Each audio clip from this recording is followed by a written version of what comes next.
Good morning. ಇವತ್ತು ಜೀವವಿಜ್ಞಾನದ ವರ್ಗೀಕರಣ ಅಧ್ಯಾಯದಲ್ಲಿ ಮುಂದಿನ ಭಾಗವನ್ನು ನೋಡೋಣ. ಈಗಾಗಲೇ ವರ್ಗೀಕರಣದಲ್ಲಿ 5 ಸಾಮ್ರಾಜ್ಯಗಳನ್ನು ನೋಡಿವಿ. ಜೊತೆಗೆ ಸಸ್ಯ ಸಾಮ್ರಾಜ್ಯದಲ್ಲಿಯ ವಂಶಗಳ ಬಗ್ಗೆ ತಿಳಿದುಕೊಂಡಿದ್ದೇವೆ. ಇವತ್ತೇನು ಮಾಡೋಣ ಅಂದ್ರೆ ಪ್ರಾಣಿ ಸಾಮ್ರಾಜ್ಯದ ಬಗ್ಗೆ ತಿಳಿದುಕೊಳ್ಳೋಣ. ಪ್ರಾಣಿ ಸಾಮ್ರಾಜ್ಯವನ್ನು ನಾವು ಪರಪೋಷಕ ಜೀವಿಗಳ ವಂಶ ಅಂತ ಕರಿತೀವಿ ಅಥವಾ ಪರಪೋಷಕ ಜೀವಿಗಳ ಸಾಮ್ರಾಜ್ಯ ಅಂತ ಕರಿತೀವಿ. ಈ ಪರಪೋಷಕ ಜೀವಿಗಳ ವರ್ಗೀಕರಣವನ್ನು ಮುಖ್ಯವಾಗಿ ಒಂದು 4-5 ಅಂಶಗಳನ್ನು ಇಟ್ಕೊಂಡು ಅದನ್ನ ಏನು ಮಾಡ್ತೀವಿ, ವರ್ಗೀಕರಣ ಮಾಡ್ತೀವಿ. ಅವುಗಳನ್ನು ಮೊದಲು ತಿಳ್ಕೊಂಡು ನಂತರ ಪ್ರಾಣಿಗಳ ವಂಶಗಳು, ಅದರಲ್ಲಿ ಕಾರ್ಡೇಟಾ ಜೊತೆಗೆ ಅಕಶೇರುಕ, ಕಶೇರುಕ ಇವುಗಳ ಬಗ್ಗೆ, ಅವುಗಳ ಉಪವಂಶಗಳ ಬಗ್ಗೆ ತಿಳ್ಕೊಳ್ಳೋಣ. ಇಲ್ಲಿ ಪ್ರಾಣಿ ಸಾಮ್ರಾಜ್ಯವನ್ನ ವರ್ಗೀಕರಣ ಮಾಡ್ಲಿಕ್ಕೆ ನಾವು ಅನುಸರಿಸಿದ ಪ್ರಮುಖ ಅಂಶಗಳು ಯಾವುದು ಅಂತಂದಾಗ ಒಂದು ಕೋಶೀಯ ಮಟ್ಟದ ವ್ಯವಸ್ಥೆ ಅಥವಾ ಜೀವಿಯ ವ್ಯವಸ್ಥೆ. ಜೀವಿಯ ವ್ಯವಸ್ಥೆ ಅಂತ ಅನ್ಕೊಂಡಾಗ ನಾವೇನು ಅನ್ಕೋತೀವಿ, ಮೊದಲಿಗೆ ಬರುವಂಥದ್ದು ಕೋಶೀಯ ಮಟ್ಟದ ವ್ಯವಸ್ಥೆ. ಪ್ರಾಣಿ ಸಾಮ್ರಾಜ್ಯ ಬಹುಕೋಶೀಯ ಜೀವಿ. ಈ ಬಹುಕೋಶೀಯ ಜೀವಿಗಳಲ್ಲಿ ಒಂದೊಂದು ಜೀವಕೋಶ ಒಂದೊಂದು ನಿರ್ದಿಷ್ಟ ಕಾರ್ಯವನ್ನು ಮಾಡ್ತಾ ಇದ್ರೆ ಅದೇನಂತ ಕರಿತೀವಿ, ಕೋಶೀಯ ಮಟ್ಟದ ವ್ಯವಸ್ಥೆ ಅಂತ ಕರಿತೀವಿ. ಈ ರೀತಿಯ ಒಂದು ವ್ಯವಸ್ಥೆ ಕೆಳಮಟ್ಟದ ಪ್ರಾಣಿಗಳಲ್ಲಿ ನೋಡ್ತೀವಿ. ಉದಾಹರಣೆಗೆ ಸ್ಪಂಜು ಪ್ರಾಣಿ. ಯಾವಾಗ ಜೀವಕೋಶಗಳ ಸಂಖ್ಯೆ ಹೆಚ್ಚಿಗೆ ಆಗ್ತದ ಆವಾಗ ಜೀವಕೋಶಗಳು ಗುಂಪುಗೂಡಿ ಒಂದು ಕೆಲಸ ಮಾಡ್ತದ. ಕೋಶೀಯ ಮಟ್ಟದ ವ್ಯವಸ್ಥೆಯಲ್ಲಿ ಒಂದು ಜೀವಕೋಶ ಒಂದು ಕೆಲಸ. ಮುಂದೆ ಬರುವಂತಹ ಅಂಗಾಂಶ ಮಟ್ಟದ ವ್ಯವಸ್ಥೆಯಲ್ಲಿ ಕೆಲವು ಜೀವಕೋಶಗಳು ಕೂಡಿ ಅಂಗಾಂಶವಾಗಿ ಆ ಅಂಗಾಂಶ ಒಂದೊಂದು ನಿರ್ದಿಷ್ಟ ಕಾರ್ಯವನ್ನ ಮಾಡ್ತದ. ಅದಕ್ಕೇನಂತ ಕರಿತೀವಿ, ಅಂಗಾಂಶ ಮಟ್ಟದ ವ್ಯವಸ್ಥೆ ಅಂತ ಕರಿತೀವಿ. ಆ ಅಂಗಾಂಶ ಮಟ್ಟದ ವ್ಯವಸ್ಥೆಯಲ್ಲಿ ನಾವು ನೋಡುವಂಥದ್ದು ಕುಟುಕು ಕಣವಂತಗಳು. ನಂತರ ಬರುವಂತಹ ಜೀವಿಗಳಲ್ಲಿ ಈ ಅಂಗಾಂಶಗಳು ಒಂದುಗೂಡಿ ಬೇರೆ ಬೇರೆ ಕಾರ್ಯವನ್ನು ಮಾಡುವಂತಹ ಅಂಗಾಂಶ ಮೊದಲ ಕುಟುಕು ಕಣವಂತದಲ್ಲಿತ್ತು. ಇವಾಗ ಕೆಲವು ನಿರ್ದಿಷ್ಟ ಅಂಗಾಂಶಗಳು ಕೂಡಿ ಅಂಗ ವ್ಯವಸ್ಥೆಯನ್ನು ನೋಡ್ತೀವಿ. ಉದಾಹರಣೆಗೆ ಹೃದಯ ಅನ್ನುವಂಥ ಒಂದು ಅಂಗದಲ್ಲಿ ಸ್ನಾಯು ಅಂಗಾಂಶ ಅದ, ಅನುಲೇಪಕ ಅಂಗಾಂಶ ಅದ, ಸಂಯೋಜಕ ಅಂಗಾಂಶ ಅದ. ಈ ಎಲ್ಲವೂ ಕೂಡಿ ಹೃದಯ ಅನ್ನುವಂತಹ ಒಂದು ಅಂಗ ಆಗ್ತದೆ. ಈ ರೀತಿಯ ವ್ಯವಸ್ಥೆಯನ್ನ ಅಂಗ ವ್ಯವಸ್ಥೆ ಅಂತ ಕರಿತೀವಿ. ಇದು ಚಪ್ಪಟೆ ಹುಳುಗಳ ವಿಶೇಷ ಲಕ್ಷಣ. ಇನ್ನು ಮುಂದಿನ ಜೀವಿಗಳಲ್ಲಿ ವಿಕಾಸ ಆದ ಹಾಗೆ ಅಂಗ ವ್ಯವಸ್ಥೆ ಮತ್ತಷ್ಟು ಸಂಕೀರ್ಣತೆಯನ್ನು ಪಡೆದು ಅಂಗವ್ಯೂಹ ವ್ಯವಸ್ಥೆ ಉಂಟಾಗ್ತದೆ. ಈ ಅಂಗವ್ಯೂಹ ವ್ಯವಸ್ಥೆ ಮುಂದಿನ ಜೀವಿಗಳ ಪ್ರಮುಖ ಲಕ್ಷಣ ಆಗ್ತದೆ. ಇಲ್ಲೇ ಬಹಳಷ್ಟು ಅಂಗಗಳು. ಉದಾಹರಣೆಗೆ ನಾವು ನಮ್ಮನ್ನೇ ಉದಾಹರಣೆ ತಗೊಂಡ್ವಿ ಅಂತಂದ್ರೆ ಮನುಷ್ಯ ಅನ್ನುವಂಥ ಒಂದು ಪ್ರಾಣಿಯಲ್ಲಿ ಅಂಗವ್ಯೂಹ ವ್ಯವಸ್ಥೆಯನ್ನು ನೋಡ್ತೀವಿ. ಸಾಗಾಣಿಕಾ ವ್ಯೂಹದಲ್ಲಿ ಹೃದಯ ಒಂದು ಅಂಗ, ರಕ್ತನಾಳ, ಈ ರೀತಿ ಶ್ವಾಸಕೋಶ, ಬಹಳಷ್ಟು ಅಂಗಗಳು ಕೂಡಿ ಒಂದು ಕಾರ್ಯವನ್ನು ಮಾಡ್ತದ. ಹಾಗಾಗಿ ಅದನ್ನೇನಂತ ಕರಿತೀವಿ, ಅಂಗವ್ಯೂಹ ವ್ಯವಸ್ಥೆ ಅಂತ ಕರಿತೀವಿ. ಇದು ವರ್ಗೀಕರಣಕ್ಕೆ ಒಂದು ತಳಹದಿ ಅಥವಾ ಒಂದು ಆಧಾರ. ಎರಡನೇ ಆಧಾರ ಏನಪ್ಪಾ ಅಂತಂದಾಗ ಅದು ದೇಹದ ರಚನೆ. ದೇಹದಲ್ಲಿ ನಾವು ನಿರ್ದಿಷ್ಟವಾಗಿ 3 ಭಾಗಗಳನ್ನು ಅಥವಾ 3 ಪದರಗಳನ್ನು ನೋಡಿದ್ರೆ ಅದನ್ನು ಇಪ್ಪದರ ಪ್ರಾಣಿ ಅಂತ ಕರಿತೀವಿ, ಮುಪ್ಪದರ ಪ್ರಾಣಿ ಅಂತ ಕರಿತೀವಿ. 2 ಪೊರೆಗಳು ಉಂಟಾಗಿತ್ತಂದ್ರೆ ಅದನ್ನ ಇಪ್ಪದರ ಪ್ರಾಣಿ ಅಂತ ಕರಿತೀವಿ. ಇದು ಎರಡನೆಯ ಒಂದು ಲಕ್ಷಣ. ಮೂರನೇ ಲಕ್ಷಣ ಜಠರಾವಕಾಶ. ಜಠರಾವಕಾಶ ಅನ್ನುವಂಥದ್ದು ದೇಹದ ಹೊರಪೊರೆ ಮತ್ತು ಜೀರ್ಣನಾಳದ ನಡುವಿನ ಖಾಲಿ ಅವಕಾಶ. ಇದನ್ನೇನಂತ ಕರಿತೀವಿ, ಜಠರಾವಕಾಶ ಅಂತ ಕರಿತೀವಿ. ಇಲ್ಲಿ ಯಾವ ಪ್ರಾಣಿಯಲ್ಲಿ ಜಠರಾವಕಾಶ ಇದೆ, ಯಾವ ಪ್ರಾಣಿಯಲ್ಲಿ ಜಠರಾವಕಾಶ ಇಲ್ಲ, ಅಥವಾ ಜಠರಾವಕಾಶ ಇದ್ರೂ ಇಲ್ಲದಂತೆ ಇದೇನೋ ಹೇಗೋ, ಇದರ ಆಧಾರದ ಮೇಲೆ ಸೀಲೋಮೇಟ್ಸ್ ಅಂತಂದ್ರೆ ಜಠರಾವಕಾಶವನ್ನ ಹೊಂದಿರುವ ಪ್ರಾಣಿ. ನಂತರ ಸೂಡೋಸೀಲ್ಸ್. ಜಠರಾವಕಾಶ ಇರ್ತದ, ಕವಲ್ ಹೊಡೆದಿರ್ತದ, ನಮ್ಗೆ ಸ್ಪಷ್ಟವಾಗಿ ಗುರುತಿಸ್ಲಿಕ್ಕೆ ಸಾಧ್ಯವಿಲ್ಲ. ಹಾಗಾಗಿ ಅದನ್ನೇನಂತ ಕರಿತೀವಿ, ಸೂಡೋಸೀಲೋಮೇಟ್ಸ್ ಅಂತ ಕರಿತೀವಿ. ಅಸೀಲೋಮೇಟ್ಸ್ ಅಂತಂದಾಗ ಜಠರಾವಕಾಶ ಇಲ್ಲದೆ ಇರುವಂತಹ ಪ್ರಾಣಿಗಳ ಗುಂಪು. ಈ ಸೀಲೋಮೇಟ್ಸ್ಗೆ ಎಕ್ಸಾಂಪಲ್ಸ್ ಬರುವಂಥದ್ದು ವಲಯವಂತಗಳು, ಕಂಟಕಚರ್ಮಿ, ಮೃದ್ವಂಗಿ, ಸಂಧಿಪದಿ. ಜೊತೆಗೆ ಕಾರ್ಡೇಟಾದ ಎಲ್ಲ ಪ್ರಾಣಿಗಳು ಕೂಡ ಸೀಲೋಮೇಟ್ಸ್ ಅದಾವ, ಅಂದ್ರೆ ಅವುಗಳಲ್ಲಿ ಜಠರಾವಕಾಶ ಕಂಡುಬರ್ತದೆ. ಸ್ಯೂಡೋಸಿಲ್ಗೆ ಉದಾಹರಣೆ ದುಂಡುಹುಳು, ಅಸಿಲೋಮೇಟ್ಸ್ಗೆ ಚಪ್ಪಟೆ ಹುಳು. ಮುಂದಿನ ಒಂದು ಲಕ್ಷಣ ಖಂಡ ವಿಂಗಡಣೆ. ದೇಹ ನಿರ್ದಿಷ್ಟ ಭಾಗಗಳಲ್ಲಿ ವಿಂಗಡಣೆಯಾಗೋದು, ಅದನ್ನೇನಂತ ಕರಿತೀವಿ? ಖಂಡ ವಿಂಗಡಣೆ ಅಂತ ಕರಿತೀವಿ. ಈ ಖಂಡ ವಿಂಗಡಣೆಯಲ್ಲಿ ಮೆಟಾಮೆರಿಕ್ ವಿಂಗಡಣೆ ಅನ್ನುವಂಥದ್ದು ಬರುತ್ತೆ. ಮೆಟಾಮೆರಿಕ್ ವಿಂಗಡಣೆ ಅಂತಂದಾಗ ಒಂದು ಖಂಡದಲ್ಲಿ ಕಂಡುಬರುವಂತಹ ಅಂಗಗಳು ಪ್ರತಿ ಖಂಡದಲ್ಲಿನೂ ಕಂಡುಬರ್ತದೆ, ಅಥವಾ ಇದಕ್ಕೇನಂತ ಕರಿತೀವಿ? ಅಂಗ ಪ್ರಾತಿನಿಧ್ಯ ಅಂತ ಕರಿತೀವಿ. ಎರೆಹುಳು ತಗೊಂಡಾಗ ಪ್ರತಿಯೊಂದು ಖಂಡದಲ್ಲಿನೂ 2 ನೆಫ್ರಿಡಿಯಾ ವಿಸರ್ಜನಾಂಗ ಅಂಗಗಳನ್ನು ನೋಡ್ತೀವಿ. ಪ್ರತಿಯೊಂದು ಖಂಡದಲ್ಲಿನೂ ಕೂಡ 2 ನೆಫ್ರಿಡಿಯಾಗಳು. ಈ ರೀತಿ ಅಂಗ ವಿಂಗಡಣೆ ಅಥವಾ ಮೆಟಾಮೆರಿಕ್ ವಿಂಗಡಣೆ ವಲಯವಂತಗಳ ವಿಶೇಷ ಲಕ್ಷಣ. ಅತಿ ಪ್ರಮುಖವಾಗಿರುವಂಥದ್ದು ಪ್ರಾಣಿಗಳ ವರ್ಗೀಕರಣಕ್ಕೆ ಬಳಸಿರುವಂತಹ ಮೂಲಾಧಾರ ಯಾವುದು ಅಂತಂದಾಗ ಬೆನ್ನಿನ ಭಾಗದಲ್ಲಿ ಕಂಡುಬರುವಂತಹ ನರಹುರಿ ಅಥವಾ ನೋಟೋಕಾರ್ಡ್. ಯಾವ ಜೀವಿಗಳಲ್ಲಿ ನೋಟೋಕಾರ್ಡ್ಗಳು ಕಂಡು ಬರ್ತದೆ ಅವುಗಳನ್ನು ಕಾರ್ಡೇಟಾ ಅಂತ ಕರಿತೀವಿ. ಆ ಕಾರ್ಡೇಟಾ ನೋಟೋಕಾರ್ಡ್ ಬಲ ಗಟ್ಟಿಯಾದಂತಹ ಬೆನ್ನು ಮೂಳೆಯಲ್ಲಿ ಇದ್ದಾಗ ಅದನ್ನು ವರ್ಟಿಬ್ರೇಟಾ ಅಂತ ಕರಿತೀವಿ. ನೋಟೋಕಾರ್ಡ್ಗಳು ಕಂಡು ಬರದೇ ಇದ್ದಾಗ ಅವುಗಳನ್ನು ಅಕಶೇರುಕಗಳು ಅಂತ ಕರಿತೀವಿ. ಈ ರೀತಿ ಪ್ರಾಣಿ ಸಾಮ್ರಾಜ್ಯಗಳನ್ನು ವರ್ಗೀಕರಣ ಮಾಡೋದನ್ನು ನೋಡ್ತೀವಿ. ಇವಾಗ ಮುಂದಿನ ಒಂದು ಭಾಗದಲ್ಲಿ ಪ್ರತಿಯೊಂದು ಪ್ರಾಣಿ ಸಾಮ್ರಾಜ್ಯದ ವಂಶಗಳನ್ನು ನೋಡ್ತಾ ಹೋಗೋಣ.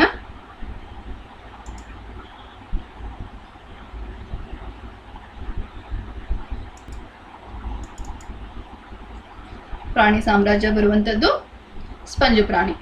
ಅಕಶೇರುಕಗಳಲ್ಲಿಯ ಮೊದಲನೆಯ ಒಂದು ವಂಶ ಸ್ಪಂಜು ಪ್ರಾಣಿ.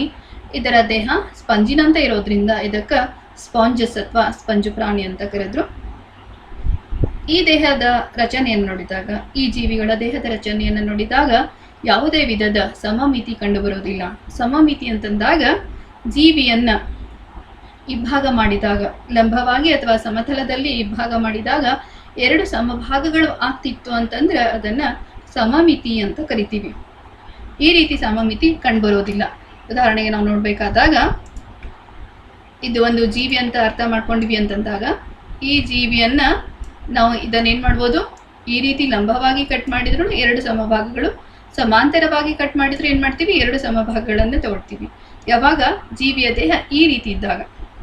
ಒಂದು ವೇಳೆ ಜೀವಿಯ ದೇಹ ಯಾವುದೇ ರೀತಿಯ ಆಕಾರ ಇಲ್ಲದೆ ಇದ್ದಾಗ ಇದನ್ನು ನಾವು ಯಾವ ಸಮತಲದಲ್ಲಿ ಕಟ್ ಮಾಡಿದ್ರೂ ಏನಾಗಲ್ಲ, ಇದಕ್ಕೆ ಸಮನಾದ ಭಾಗಗಳು ಸಿಗೋದಿಲ್ಲ. ಅಂತಹ ಒಂದು ದೇಹ ರಚನೆ ಎಲ್ಕೊಂಡು ಬರ್ತದ ಸ್ಪಂಜು ಪ್ರಾಣಿಯಲ್ಲಿ. ಸಮಮಿತಿ ಕಂಡು ಬರೋದೇ ಇಲ್ಲ. ಇನ್ನು ಇವುಗಳು ಉಪ್ಪು ನೀರು ವಾಸಿಗಳು, ಜಲಚರವಾಸಿ, ಆ ಜಲಚರದಲ್ಲಿ ಸಮುದ್ರವಾಸಿಗಳು. ಆಗಲೇ ನೋಡಿದಾಗ ಇವುಗಳು ಕಡಿಮೆ ಅಥವಾ ಕೆಳಮಟ್ಟದ ಜೀವಿಗಳು, ವಿಕಾಸದ ಕೆಳಹಂತದಲ್ಲಿರುವಂಥದ್ದು. ಇವುಗಳಲ್ಲಿ ಕೋಶೀಯ ಮಟ್ಟದ ವಿಕಾಸವನ್ನು ನೋಡ್ತೀವಿ ಅಂತಂದಾಗ ಈಗಾಗಲೇ ತಿಳ್ಕೊಂಡಿವಿ. ಒಂದೊಂದು ಜೀವಕೋಶ ಕಷಾಂಗಕಂಠ ಕೋಶಗಳು ಬರ್ತದ, ರಕ್ಷಣೆಯನ್ನು ಮಾಡ್ತದ, ಸ್ಪಿಕ್ಯುಲ್ಗಳು ಮಾಡ್ತಾವ, ಸ್ಪಿಕ್ಯುಲ್ ಕೋಶಗಳು ಅಂತ ಇರ್ತಾವ, ಅವು ಆಂತರಿಕ ಆಧಾರವನ್ನು ಕೊಡ್ತಾವ. ಜೊತೆಗೆ ಅಮೀಬಾರೂಪಿ ಜೀವಕೋಶಗಳಿರ್ತಾವ, ಅವುಗಳು ಪರಕೀಯ ಕಣಗಳನ್ನು ನಿಗ್ರಹಿಸ್ತಾವ. ಈ ರೀತಿ ಒಂದೊಂದು ಜೀವಕೋಶ ಒಂದೊಂದು ವಿಧದ ಕಾರ್ಯವನ್ನು ಸ್ಪಂಜು ಪ್ರಾಣಿಗಳಲ್ಲಿ ಮಾಡ್ತದೆ. ಸ್ಪಂಜು ಪ್ರಾಣಿಯ ಇನ್ನೊಂದು ವಿಶೇಷತೆ ಏನಂತಂದಾಗ ಅದರ ದೇಹದ ಮೇಲ್ಮೈ ಮೇಲೆ ಸೂಕ್ಷ್ಮವಾದಂತಹ ರಂಧ್ರಗಳು ಕಾಣಿಸ್ಕೋತಾವ. ಆ ಸೂಕ್ಷ್ಮ ರಂಧ್ರಗಳನ್ನು ಏನಂತ ಕರಿತೀವಿ? ಆಸ್ಟಿಯಾ ಅಂತ ಕರಿತೀವಿ. ಈ ಆಸ್ಟಿಯಾಗಳ ಮೂಲಕ ನೀರು ದೇಹದ ಒಳಗಡೆ ಪ್ರವೇಶ ಮಾಡ್ತದ. ದೇಹದ ಒಳಗಡೆ ಪ್ರವೇಶ ಮಾಡಿ ದೇಹದ ಒಳಗಿರುವ ದೊಡ್ಡದಾದಂತಹ ಒಂದು ಕೊಳವೆ ಸ್ಪಾಂಜೋಸೀಲ್ಗೆ ನೀರು ಸರಬರಾಜಾಗ್ತದೆ. ಸ್ಪಾಂಜೋಸೀಲ್ ದೇಹದ ಮೇಲ್ಭಾಗದಲ್ಲಿ ದೊಡ್ಡದಾದಂತಹ ರಂಧ್ರ ಆಸ್ಕ್ಯುಲಮ್ ಮೂಲಕ ತೆರೆದುಕೊಳ್ತದೆ. ಈ ರೀತಿ ಒಂದು ವ್ಯವಸ್ಥೆಯನ್ನು ನಾವೇನಂತ ಕರಿತೀವಿ? ವಾಟರ್ ಟ್ರಾನ್ಸ್ಪೋರ್ಟ್ ಸಿಸ್ಟಮ್ ಅಂತ ಕರಿತೀವಿ. ಈ ವಾಟರ್ ಟ್ರಾನ್ಸ್ಪೋರ್ಟ್ ಸಿಸ್ಟಮ್ ಅನ್ನುವಂಥದ್ದು ಸ್ಪಾಂಜೋಸೀಲ್ಗಳ ಅಥವಾ ಸ್ಪಂಜು ಪ್ರಾಣಿಗಳ ಪ್ರಮುಖ ಲಕ್ಷಣ. ಅಂದ್ರೆ ಇಲ್ಲೇ 2 ರಂಧ್ರಗಳನ್ನು ನೋಡ್ತೀವಿ. ದೇಹದ ಮೇಲ್ಮೈ ಮೇಲೆ ಕಂಡು ಬರುವಂತಹ ಚಿಕ್ಕ ರಂಧ್ರಗಳು ಆಸ್ಟಿಯಾಗಳು, ದೇಹದ ಮುಖದ ಅಥವಾ ದೇಹದ ಮೇಲ್ಗಾಡೆ ಇರುವಂಥದ್ದು ಆಸ್ಕ್ಯುಲಮ್. ಈ ಆಸ್ಟಿಯಾಗಳು ಸ್ಪಾಂಜೋಸೀಲ್ಗೆ ನೀರನ್ನು ತೆಗೆದುಕೊಂಡು ಸೇರಿಸ್ತಾವ. ಈ ಸ್ಪಾಂಜೋಸೀಲ್ ಆಸ್ಕ್ಯುಲಮ್ ಮೂಲಕ ತನ್ನೊಳಗಿರುವಂತಹ ನೀರನ್ನು ಹೊರಹಾಕ್ತದೆ. ಇನ್ನು ದೇಹ ಗಟ್ಟಿಯಾಗ್ಲಿಕ್ಕೆ ಸ್ಪಿಕ್ಯುಲ್ಗಳದಾವ ಅಥವಾ ಸ್ಪಾಂಜೋಸೀಲ್ ಅನ್ನುವಂತಹ ಒಂದು ರಚನೆ ಅದ. ಇಲ್ಲೇ ಈ ಒಂದು ಗಟ್ಟಿಯಾದಂತಹ ಸ್ಪಿಕ್ಯುಲ್ಗಳು ಕ್ಯಾಲ್ಸಿಯಂನಿಂದ ಮಾಡಲ್ಪಟ್ಟಿರ್ತಾವ. ಇವು ದೇಹಕ್ಕೆ ಆಧಾರವನ್ನು ಕೊಡ್ತಾವ. ಜೊತೆಗೆ ಈ ಸ್ಪಾಂಜೋಸೀಲ್ ಅಥವಾ ವಾಟರ್ ಟ್ರಾನ್ಸ್ಪೋರ್ಟ್ ವ್ಯವಸ್ಥೆ ಇದು ಆ ಜೀವಿಗೆ ಪೋಷಣೆ, ಉಸಿರಾಟ, ವಿಸರ್ಜನೆ ಈ ರೀತಿ ಅನೇಕ ಜೈವಿಕ ಚಟುವಟಿಕೆಗಳನ್ನು ನೆರವೇರಿಸಲಿಕ್ಕೆ ಸಹಾಯ ಮಾಡ್ತದೆ. ಸಂತಾನೋತ್ಪತ್ತಿಯನ್ನು ನೋಡಬೇಕಾದಾಗ ಸ್ಪಂಜು ಪ್ರಾಣಿಗಳೆಲ್ಲವೂ ದ್ವಿಲಿಂಗಿಗಳು ಅಂತಂದಾಗ ಇಲ್ಲಿ ಹೆಣ್ಣು ಗಂಡು ಅನ್ನುವಂತಹ ಜೀವಿಗಳು ಬೇರೆ ಬೇರೆ ಇಲ್ಲ. ಒಂದೇ ಜೀವಿಯಲ್ಲಿ ಹೆಣ್ಣು ಮತ್ತು ಗಂಡು ಪ್ರಜನನದ ಅಂಗಗಳು ಕಂಡುಬರ್ತಾವ. ಅಲೈಂಗಿಕ ರೀತಿಯ ಸಂತಾನೋತ್ಪತ್ತಿ ನಡೀತದ. ಆ ಅಲೈಂಗಿಕ ರೀತಿಯ ಸಂತಾನೋತ್ಪತ್ತಿ ತುಂಡರಿಕೆಯ ಮೂಲಕ ನಡೀತದ. ಅಂದ್ರೆ ಜೀವಿಯ ದೇಹ ಯಾವುದೋ ಕಾರಣಕ್ಕೆ ಕಟ್ಟಾದಾಗ ಅಥವಾ ವಿಭಾಗ ಆದಾಗ ಪ್ರತಿಯೊಂದು ದೇಹದ ಭಾಗ ಒಂದು ಹೊಸ ಜೀವಿಯಾಗಿ ಬೆಳವಣಿಗೆಯನ್ನು ಪಡ್ಕೋತದ. ಇನ್ನು ಲೈಂಗಿಕ ರೀತಿಯ ಸಂತಾನೋತ್ಪತ್ತಿ ಲಿಂಗಾಣುಗಳ ಉತ್ಪತ್ತಿ ಮತ್ತು ಸಮ್ಮಿಲನದಿಂದ ಕೂಡ್ಕೊಂಡಿರ್ತದ. ಇಲ್ಲಿ ಲಿಂಗಾಣುಗಳ ಸಮ್ಮಿಲನ ಅಥವಾ ಸಂತಾನೋತ್ಪತ್ತಿಯ ಭಾಗ ನಿಷೇಚನ ಆಂತರಿಕವಾಗಿರ್ತದ. ಜೀವಿಯ ದೇಹದ ಒಳಗಡೆ ನಡೀತದ. ಬೆಳವಣಿಗೆ ಲಾರ್ವಾ ಹಂತವನ್ನು ಒಳಗೊಂಡದ ಅಂತಂದಾಗ ಬೆಳವಣಿಗೆಯನ್ನು ನಾವೇನಂತ ಕರಿಬಹುದು? ಪರೋಕ್ಷ ಬೆಳವಣಿಗೆ. ಇನ್ನು ಸ್ಪಂಜು ಪ್ರಾಣಿಗಳಿಗೆ ಉದಾಹರಣೆಗಳನ್ನು ನೋಡಿದಾಗ ಸೈಕಾನ್, ಸ್ಪಾಂಜಿಲಾ, ಯೂಸ್ಪಾಂಜಿಯಾ ಪ್ರಮುಖವಾದವುಗಳು. ಮುಂದಿನ ಪ್ರಾಣಿ ವರ್ಗ ಕುಟುಕು ಕಣವಂತ. ಕುಟುಕು ಕಣವಂತ ಅಥವಾ ಸಿಲಿಯಂಟರೇಟ. ಸಿಲಿಯಂಟರಾನ್ ಟೊಳ್ಳಾದ ಜಠರಾವಕಾಶ. ಅದರ ಹೆಸರಲ್ಲೇನೆ ಅದು ಸಿಲಿಯಂಟರಾನ್ ಜಠರಾವಕಾಶವನ್ನು ಹೊಂದಿರುವ ಪ್ರಾಣಿ ವಂಶ. ಕುಟುಕು ಕೋಶಗಳನ್ನು ಹೊಂದಿರೋದ್ರಿಂದ ಇವುಗಳನ್ನು ಕುಟುಕು ಕಣವಂತಗಳು ಅಂತ ಕರಿತೀವಿ. ಎರಡು ಲಕ್ಷಣಗಳನ್ನು ಹೆಸರಲ್ಲೇ ನೋಡ್ಕೊಂಡ್ವಿ. ಸಿಲಿಯಂಟರಾನ್ ಜಠರಾವಕಾಶ, ಕುಟುಕು ಕೋಶ. ಕುಟುಕು ಕೋಶಗಳನ್ನು ಹೊಂದಿರೋದ್ರಿಂದ ಕುಟುಕು ಕಣವಂತ. ಇನ್ನು ಸಿಲಿಯಂಟರಾನ್ ಕುಟುಕು ಕೋಶಗಳಿಗೆ ಏನಂತ ಕರಿತೀವಿ? ನೀಡೋಬ್ಲಾಸ್ಟ್ ಅಂತ ಕರಿತೀವಿ. ಸಿಲಿಯಂಟರಾನ್ನ ಜಠರಾವಕಾಶ, ಕುಟುಕು ಕೋಶಗಳು ಯಾವುದು? ನೀಡೋಬ್ಲಾಸ್ಟ್. ಈ ನೀಡೋಬ್ಲಾಸ್ಟ್ಗಳು ನೀಡೋಸಿಸ್ಟ್ ಅನ್ನುವಂತಹ ಒಂದು ಜೀವಕೋಶದಲ್ಲಿ ಉತ್ಪತ್ತಿ ಆಗ್ತಿರ್ತವೆ. ಈ ನೀಡೋಬ್ಲಾಸ್ಟ್ ಅಥವಾ ಕುಟುಕು ಕೋಶಗಳ ಪ್ರಮುಖ ಕಾರ್ಯ ಏನಂತಂದಾಗ ಅವುಗಳು ತಮ್ಮ ಆಧಾರ ಜೀವಿಗಳಿಗೆ ಅಂಟಿಕೊಳ್ಳಿಕ್ಕೆ ಯಾವುದರ ಮೇಲೆ ಅವು ಅವಲಂಬನೆಯಾಗಿರ್ತದ ಅವುಗಳಿಗೆ ಅಂಟಿಕೊಂಡು ಬೆಳಿತಾವ. ಇವು ಚಲನಶೀಲವಲ್ಲದ ಜೀವಿಗಳು ಅಂಟಿಕೊಂಡು ಬೆಳೀತಿರ್ತಾವ. ಆ ಅಂಟಿಕೊಳ್ಳಿಕ್ಕೆ ಸಹಾಯ ಮಾಡೋದು ಯಾವುದು? ಕುಟುಕು ಕಣಗಳು. ಜೊತೆಗೆ ವೈರಿಯಿಂದ ರಕ್ಷಣೆ, ಆಹಾರವನ್ನು ಹಿಡಿಯಲು ನೀಡೋಬ್ಲಾಸ್ಟ್ ಅಥವಾ ಕುಟುಕು ಕಣಗಳ ಒಂದು ಕಾರ್ಯ. ಇನ್ನು ಈ ಜೀವಿಗಳನ್ನು ನೋಡಿದಾಗ ಅಂಗಾಂಶ ಮಟ್ಟದ ವ್ಯವಸ್ಥೆ ಕಾಣಿಸ್ತದೆ. ಸ್ಪಂಜು ಪ್ರಾಣಿಯಲ್ಲಿ ನೋಡಿದ್ವಿ ಕೋಶೀಯ ಮಟ್ಟದ ವ್ಯವಸ್ಥೆ ಅಂತ ಹೇಳಿದ್ವಿ. ಒಂದು ನಿರ್ದಿಷ್ಟ ಜೀವಕೋಶ ಒಂದು ನಿರ್ದಿಷ್ಟ ಕಾರ್ಯವನ್ನು ಮಾಡ್ತದೆ ಅನ್ನುವಂಥದ್ದು. ಇಲ್ಲಿ ಕೆಲವು ಜೀವಕೋಶಗಳ ಗುಂಪು ಒಂದು ನಿರ್ದಿಷ್ಟ ಕಾರ್ಯವನ್ನು ಮಾಡ್ತದೆ. ಹಂಗಾಗಿ ಇದಕ್ಕೇನಂತ ಕರಿತೀವಿ? ಅಂಗಾಂಶ ಮಟ್ಟದ ವ್ಯವಸ್ಥೆ ಕುಟುಕು ಕಣವಂತಗಳ ಲಕ್ಷಣ. ಜೊತೆಗೆ ಇದು ಇಪ್ಪದರ ಪ್ರಾಣಿ. ಜೀವಿಯ ದೇಹ ಹೊರಪೊರೆ ಮತ್ತು ಒಳಪೊರೆಗಳಿಂದ ಮಾಡಲ್ಪಟ್ಟದ. ಪೋಷಣೆ ಸಾಗಾಣಿಕೆ ಒಂದೇ ಸಾಮಾನ್ಯ ನಾಳದಿಂದ ನಡೀತದ. ನಮ್ಮಲ್ಲಿ ಹಾಗಲ್ಲ. ನಮ್ಮಲ್ಲೇ ಜೀರ್ಣನಾಳ ಒಂದು ಬೇರೆನೇ ಅದ, ರಕ್ತ ಪರಿಚಲನೆಗೆ ರಕ್ತನಾಳಗಳು ಬೇರೆ ಅದಾವ. ಆದರೆ ಕುಟುಕು ಕಣವಂತಗಳಲ್ಲಿ ಪೋಷಣೆ ಮತ್ತು ಸಾಗಾಣಿಕೆಯನ್ನು ನಿರ್ವಹಿಸ್ಲಿಕ್ಕೆ ಒಂದೇ ಒಂದು ಸಾಮಾನ್ಯ ನಾಳ. ಆ ಸಾಮಾನ್ಯ ನಾಳಕ್ಕೆ ನಾವೇನಂತ ಕರಿತೀವಿ? ಗ್ಯಾಸ್ಟ್ರೋವ್ಯಾಸ್ಕ್ಯುಲಾರ್ ನಾಳ ಅಂತ ಕರಿತೀವಿ. ಈ ಗ್ಯಾಸ್ಟ್ರೋವ್ಯಾಸ್ಕ್ಯುಲಾರ್ ಈ ಹೆಸರಲ್ಲಿ ಅದ. ಗ್ಯಾಸ್ಟ್ರೋ ಪೋಷಣೆಯನ್ನು ನಿರ್ವಹಿಸೋದು, ವ್ಯಾಸ್ಕ್ಯುಲಾರ್ ಅಂತಂದಾಗ ಸಾಗಾಣಿಕೆಯನ್ನು ಮಾಡುವಂಥದ್ದು. ಪೋಷಣೆ ಮತ್ತು ಸಾಗಾಣಿಕೆ ಒಂದೇ ಸಾಮಾನ್ಯ ನಾಳದಿಂದ ನಡೀತದ. ಆ ಒಂದು ನಾಳಕ್ಕೆ ಗ್ಯಾಸ್ಟ್ರೋವ್ಯಾಸ್ಕ್ಯುಲಾರ್ ನಾಳ ಅಂತ ಕರಿತೀವಿ. ಇನ್ನು ಈ ಜೀವಿಗಳು ಆವಾಸಕ್ಕೆ ಅಂಟಿಕೊಂಡು ಬದುಕ್ತಾವ. ಚಲನಶೀಲತೆ ಕಡಿಮೆ. ಕೆಲವು ಜೀವಿಗಳು ಚಲನಶೀಲವಾಗ್ಯಾವ. ಅವುಗಳಿಗೆ ಉದಾಹರಣೆ ಯಾವುದು ಅಂತಂದಾಗ ಒರೇಲಿಯಾ ಮತ್ತು ಜೆಲ್ಲಿಫಿಶ್. ಮುಂದಿನ ಒಂದು ಸಾಮ್ರಾಜ್ಯವನ್ನು ನೋಡೋಣ. ಚಪ್ಪಟೆ ಹುಳುಗಳು. ಪ್ಲಾಟಿಹೆಲ್ಮಿಂಥಸ್ ಅಂತಂದಾಗ ದೇಹ ಎರಡೂ ಕಡೆಗೂ ಚಪ್ಪಟೆಯಾಗಿರುವಂಥದ್ದು.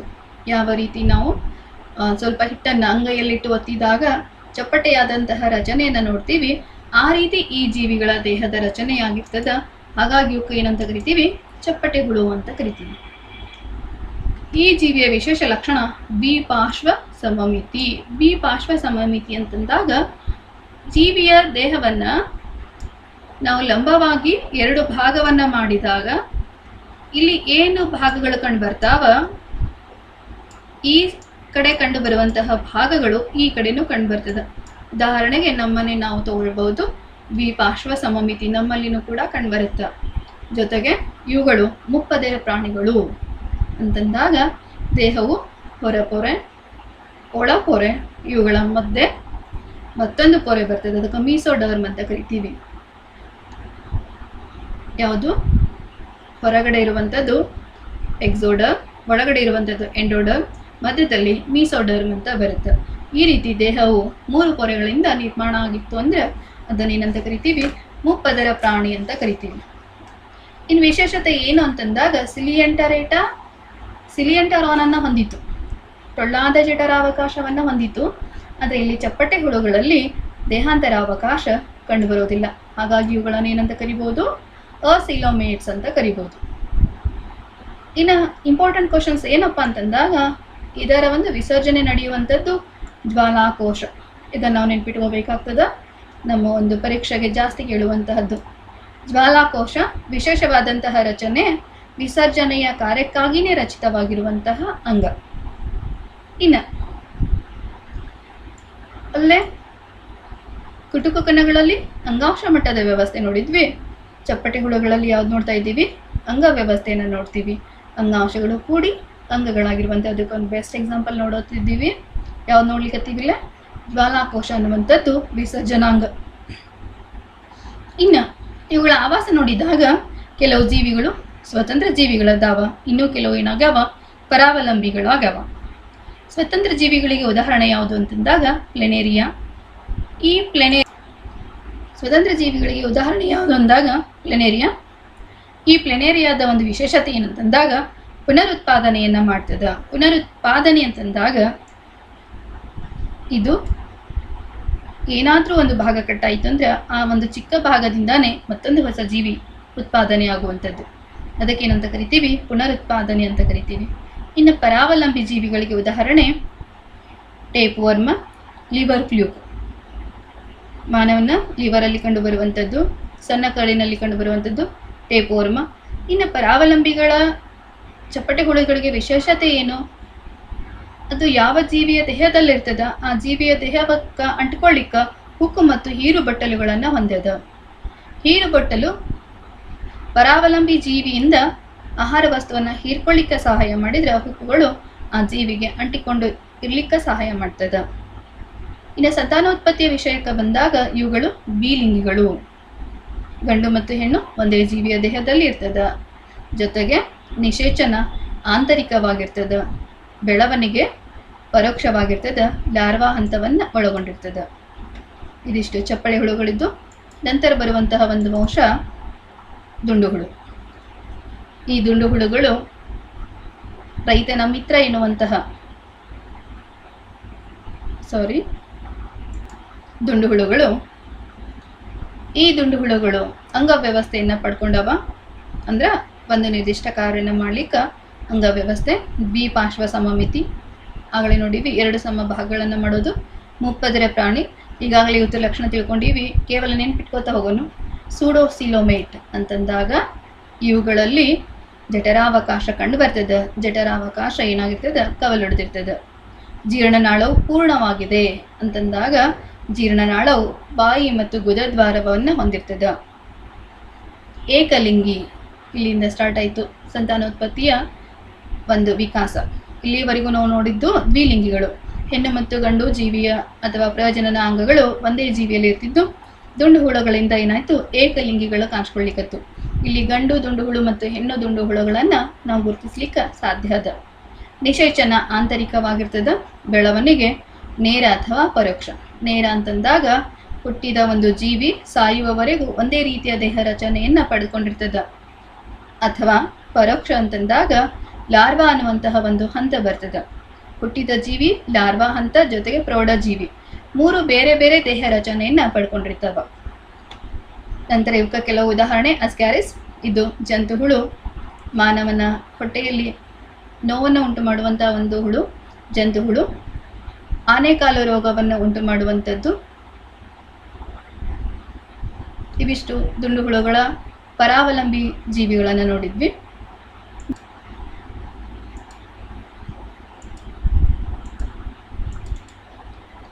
ವಲಯವಂತಗಳು. ವಲಯವಂತಗಳನ್ನು ಮರೆಯುವಂತೆ ಇಲ್ಲ. ಕಾರಣ ಏನಂತಂದಾಗ, ರೈತನ ಮಿತ್ರ ಎನಿಸಿಕೊಂಡಂತಹ ಎರೆಹುಳು ಈ ಒಂದು ವಂಶಕ್ಕೆ ಸೇರಿದಂತಹ ಪ್ರಾಣಿ. ವಲಯವಂತ ಮೊದಲಿಗೆ ನೋಡಿದ್ವಿ. ಪ್ರಾಣಿಗಳ ವರ್ಗೀಕರಣಕ್ಕೆ ಒಂದು ಅಂಶ ಯಾವುದು ಅಂತಂದಾಗ, ದೇಹವನ್ನು ಸಮಭಾಗಗಳಾಗಿ ವಿಭಾಗ ಮಾಡುವಂಥದ್ದು. ಅದಕ್ಕಾಗಿ ಹೆಸರು ಬರುವಂಥದ್ದು ವಲಯವಂತ, ಎನಿಲಿಡಾಗಳಂತ ಹೇಳ್ತೀವಿ.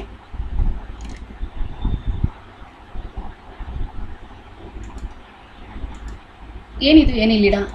ಎನಿಲಿಡ ಅಂತಂದಾಗ ದೇಹ ಏನಾಗಿರ್ತದೆ, ಚಿಕ್ಕ ಚಿಕ್ಕ ಭಾಗಗಳಾಗಿ ವಿಭಾಗ ಆಗಿರ್ತದೆ. ಇವುಗಳು ಸ್ವತಂತ್ರ ಜೀವಿ, ಕೆಲವು ಏನಾಗ್ಯದ ಪರಾವಲಂಬಿಗಳದಾವ. ಅಂಗವ್ಯೂಹ ವ್ಯವಸ್ಥೆ ನೋಡ್ರಿ, ಇಲ್ಲಿವರೆಗೂ ನಾವೇನು ನೋಡಿದ್ವಿ? ಅಂಗವ್ಯವಸ್ಥೆಯನ್ನು ನೋಡಿದ್ವಿ. ವಲಯವಂತದ ವಿಕಾಸದಲ್ಲಿ ಅಂಗವ್ಯೂಹ ವ್ಯವಸ್ಥೆಯನ್ನು ನೋಡ್ತಾ ಇದ್ದೀವಿ. ಮತ್ತೊಂದು ಲಕ್ಷಣ ದ್ವಿಪಾರ್ಶ್ವ ಸಮಮಿತಿ, ದೇಹವನ್ನು 2 ಸಮಭಾಗಗಳಾಗಿ ವಿಭಾಗ ಮಾಡುವಂಥದ್ದು. ಮೆಟಾಮೆರಿಕ್ ಖಂಡ ವಿಂಗಡಣೆ ಅಂದರೆ ಪ್ರತಿಯೊಂದು ಖಂಡದಲ್ಲಿ ನಮ್ಗೇನು ಕಂಡು ಬರ್ತದ, ಅಂಗ ಪ್ರಾತಿನಿಧ್ಯ ಅನ್ನುವಂಥದ್ದು ಕಂಡು ಬರ್ತದ. ಜಠರಾವಕಾಶ ಹೊಂದದ, ಹಾಗಾಗಿ ಇವುಗಳನ್ನು ಸಿಲೋಮೇಟ್ಸ್ ಅಂತ ಕರಿತೀವಿ.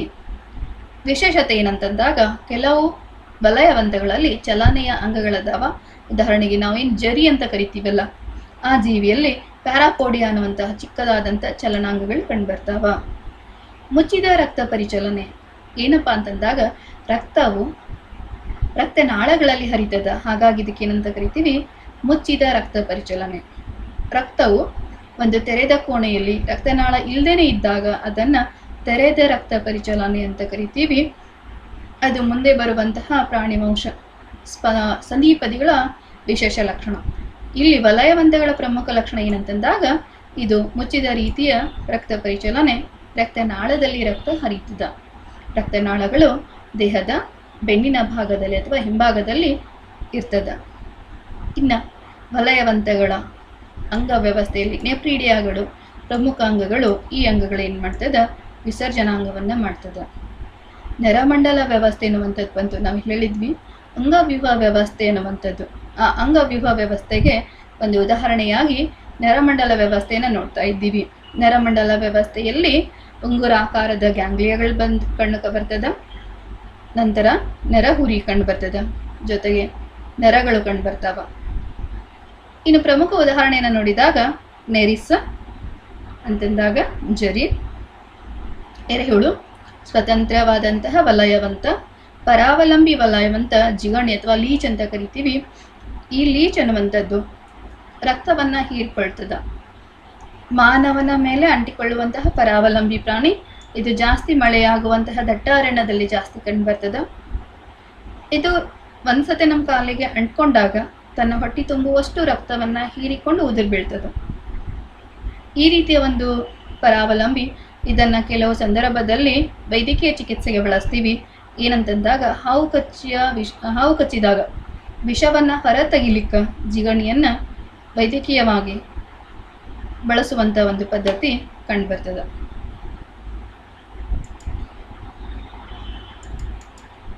ಮುಂದಿನ ವಂಶ ಸಂಧಿಪದಿ. ಈಗಾಗಲೇ ಒಂದು ಲಕ್ಷಣ ನೋಡಿದ್ವಿ. ಏನಂತ ಹೇಳಿದ್ವಿ ಇದ್ರದ್ದು?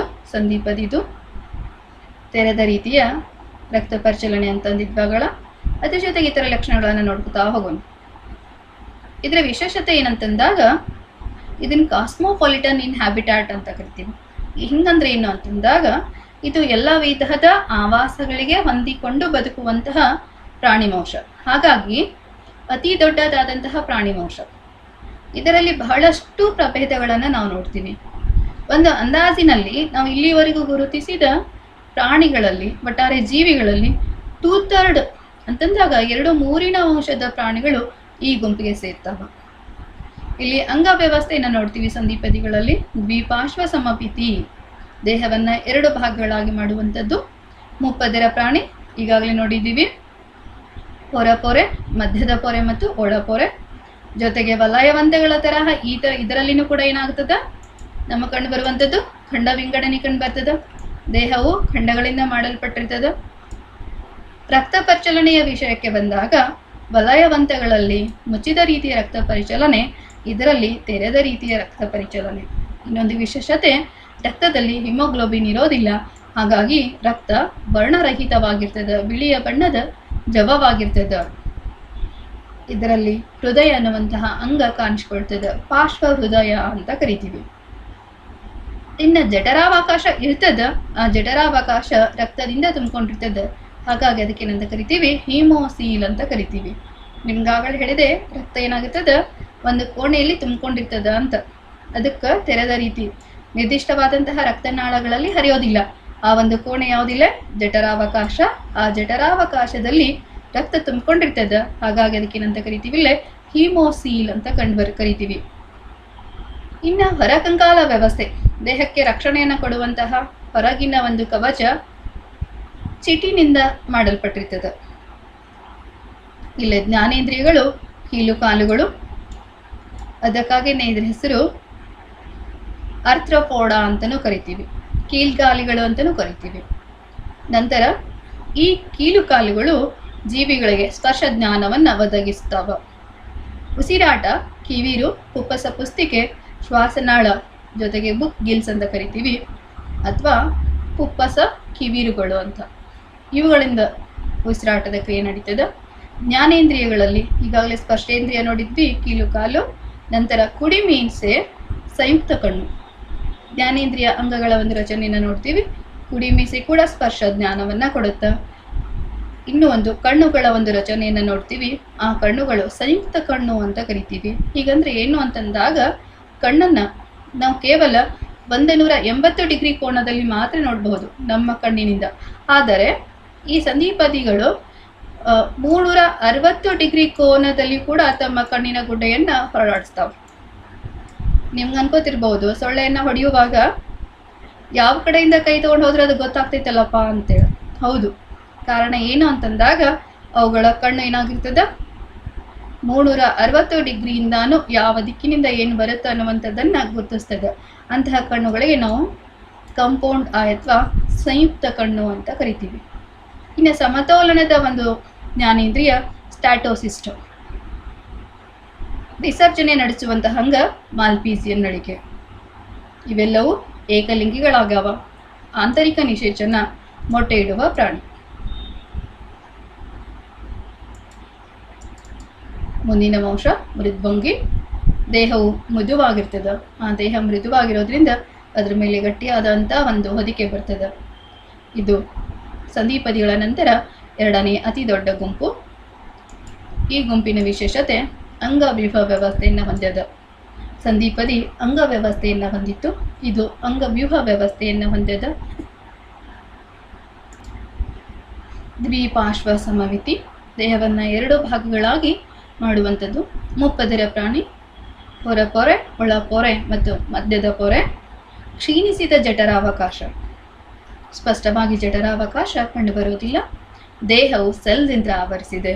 ನಿಮ್ಮ ಪ್ರಶ್ನೆ ಹೇಳಿದೆ, ದೇಹ ಮೃದುವಾಗಿರೋದ್ರಿಂದ ಅದ್ರ ಮೇಲೆ ಕ್ಯಾಲ್ಸಿಯಂ ಇಂದಾದಂತಹ ಒಂದು ಸೆಲ್ನಿಂದ ಇದೇನಾಗಿರ್ತದೆ, ಕವರ್ ಆಗಿರ್ತದೆ. ಕ್ಯಾಲ್ಕೇರಿಯಸ್ ಅಂತ ಕರಿತೀವಿ, ಅಂದ್ರೆ ಕ್ಯಾಲ್ಸಿಯಂ ಮಾಡಲ್ಪಟ್ಟಂತಹ ಒಂದು ಕವಚ. ಅದಕ್ಕೆ ನಾವು ಇವೆಲ್ಲ ಸಿಂಪಿ ಅಂತ ಕರಿತೀವಿ ಅಥವಾ ಶಂಕ ಅಂತ ಕರಿತೀವಿ. ಇವೆಲ್ಲವೂ ಮೃದ್ವಂಗಿಗಳಲ್ಲಿ ಕಂಡುಬರುವಂತಹ ದೇಹದ ಮೇಲ್ಭಾಗದ ಹೊದಿಕೆಗಳು. ಇನ್ನು ಇಲ್ಲಿ ಪಾದಗಳು ಬರ್ತದೆ, ಪಾದಗಳ ರಚನೆ ಕಂಡು ಬರ್ತದೆ. ಈ ಪಾದಗಳು ವಿಶೇಷವಾಗಿ ಚಲನೆಗೆ ಸಹಾಯ ಮಾಡ್ತದೆ. ನಂತರ ಉಸಿರಾಟದ ಅಂಗ ಕಿವಿರು. ಈ ಕಿವಿರು ಒಂದು ತರಹ ಗರಿಗಳ ತರಹದ ಕಿವಿರುಗಳದಾವ.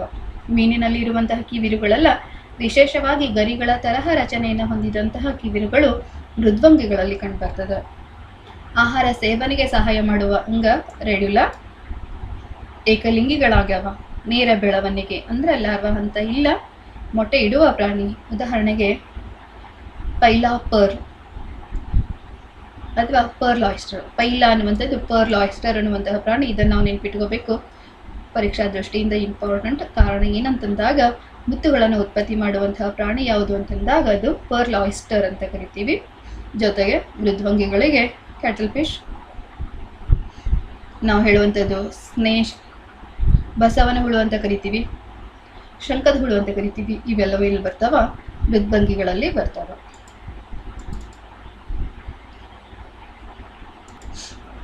ಅಕಶೇರುಕಗಳಲ್ಲಿಯ ಕೊನೆಯ ವಂಶ ಕಂಟಕಚರ್ಣಿ. ಇದು ಉಪ್ಪು ನೀರುವಾಸಿ, ಜಲವಾಸಿ ಜೊತೆಗೆ ಸಮುದ್ರವಾಸಿ. ನಂತರ ಇದರಲ್ಲಿ ಅಂಗವ್ಯೂಹ ವ್ಯವಸ್ಥೆಯನ್ನು ನೋಡ್ತೀವಿ. ಅಂಗಗಳು ಕೂಡಿ ಅಂಗವ್ಯೂಹ ವ್ಯವಸ್ಥೆ. ಪ್ರೌಢಜೀವಿ ರೇಖೀಯ ಸಮಮಿತಿಯನ್ನು ಹೊಂದಿದ್ರೆ ಲಾರ್ವಾ ದ್ವಿಪಾರ್ಶ್ವ. ರೇಖೀಯ ಅಂತಂದಾಗ ನೀವು ಯಾವ ಕಡೆಯಿಂದ ಕಟ್ ಮಾಡಿದ್ರು, ಹೀಗೆ ಕಟ್ ಮಾಡಿದ್ರು ಜೀವಿ 2 ಸಮಭಾಗ ಆಗಬೇಕು. ಈ ಒಂದು ಸಮತಲದಲ್ಲಿ ಕಟ್ ಮಾಡಿದ್ರು 2 ಸಮಭಾಗ ಆಗಬೇಕು. ಅದು ರೇಖೀಯ ಸಮಮಿತಿ. ದ್ವಿಪಾರ್ಶ್ವ ಅಂತಂದಾಗ ಕೇವಲ ಒಂದು ದಿಕ್ಕಿನಲ್ಲಿ ಕಟ್ ಮಾಡಿದಾಗ ಮಾತ್ರ ಏನಾಗ್ತೈತೆ, ಅದು ದ್ವಿಪಾರ್ಶ್ವ ಸಮಮಿತಿಯನ್ನು ತೋರಿಸ್ತದೆ. ನಂತರ ಮುಪ್ಪದರ ಪ್ರಾಣಿ, ದೇಹಾಂತರ ಅವಕಾಶ ಕಂಡು ಬರ್ತದೆ. ಹಾಗಾಗಿ ಇವುಗಳು ಸಿಲೋಮೇಟ್ಸ್.